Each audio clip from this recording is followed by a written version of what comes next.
Umar radiallahu anhu, we all know about Umar. His stories are endless. Now the huge figure, the one who sat on the horse, his feet would touch the floor, the one who stood out when the whole army stood there, he was the one that stood out. The one who, subhanAllah, Allah specifically chose to uphold the deen of Islam. Because the Prophet ﷺ, he made dua, Ya Rabb, to guide one of Ahad al-Umarain, one of the two Umars. One of them was Abu Jahl and Umar Ibn Al Khattab. And Allah Azza wa Jal specifically chose Umar radiallahu anhu, specifically chosen by Allah to be the one that upholds Islam. Umar radiallahu anhu, we all know his stories. His famous statement, can I chop off his head? Ya Rasulullah, can I chop off his head? Umar radiallahu anhu was the man who when all of the Muslims, even the Prophet ﷺ and Abu Bakr were migrating to Medina in secret, in hiding, Umar was the one who, when he wanted to migrate, he got up, he walked into the middle of the city, the Kaaba, where the marketplace and all the people are standing, and he told them, I've accepted Islam and I'm migrating to Medina. Anyone who wants to make his mother cry and his wife a widow and his son, his children, orphans, follow me behind the mountains. It was a man. It was someone who never hid. He was the one who, when he entered Islam, no one dared persecute him. Like the rest of the Muslims, they were torturing him, punishing him, they were massacring him, they put him in an actual group and massacred them. Umar radiallahu anhu, when he saw this happening to the Muslims and no one dared challenge Umar, what did he do? He didn't want to miss out on the reward. So he went and literally knocked on the doors of the leaders of Mecca so that they could persecute him. He would knock on the door and tell them, I accepted the religion of Allah, the religion of the Prophet ﷺ, and they would close the door in his face. No one would dare challenge him. Who's going to hit Umar? Then he'd go to the second door. Again, even to Abu Jahl's door. He knocked on the door. Abu Jahl as well slammed the door in his face. Umar was the one who, if the companions themselves used to be scared. The companions. One day he was walking and 3 companions were behind him. Included behind him was Khalid ibn Walid, the general who never lost a battle. Umar turns around to tell them something and they all got scared. So Umar says, why did you do this?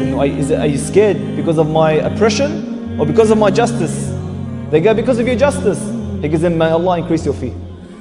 Umar Ibn Al Khattab was the man who when there was rumor of a lady who was speaking to someone behind her husband's back, he just turned around to look at her, she lost her baby.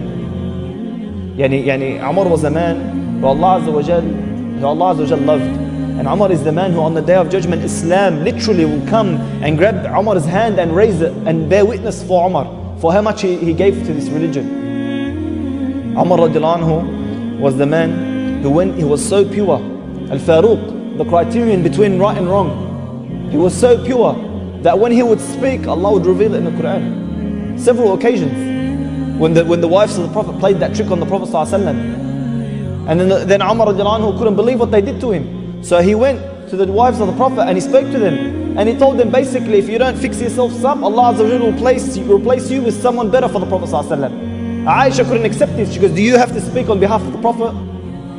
A little while later, Allah Azza wa Jalla revealed in the Quran those exact words. That if you don't basically fix yourself up, Allah will literally replace you with better for the Prophet ﷺ. In another occasion, when Umar came to the Prophet ﷺ and told him, Ya Rasulullah, shouldn't we make Maqam Ibrahim, that place where the footstep of Ibrahim is next to the Kaaba, shouldn't we make that a place of prayer? A little while later, Allah Azza wa Jalla reveals in the Quran, وَاتَّخِذُوا مِن مَقَامِ إِبْرَاهِيمَ مُصَلَّى, and take from the place of Ibrahim a place of prayer. And subhanAllah, this is how pure this man was. Umar Ibn Khattab was the man who, if everyone on the face of this earth was destroyed, he would have survived.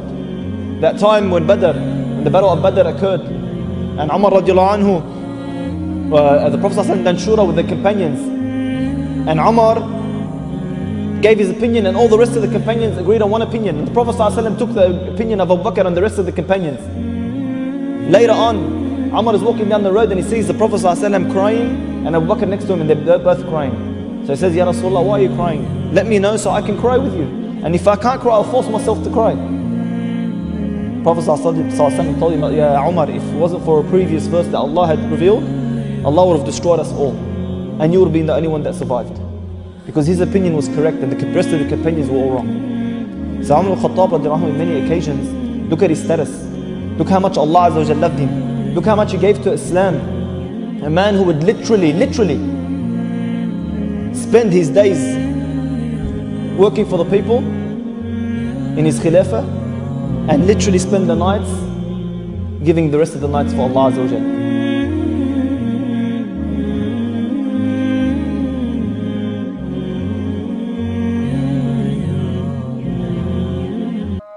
لا إله إلا الله لا إله إلا الله لا إله إلا الله ما لنا رب سواه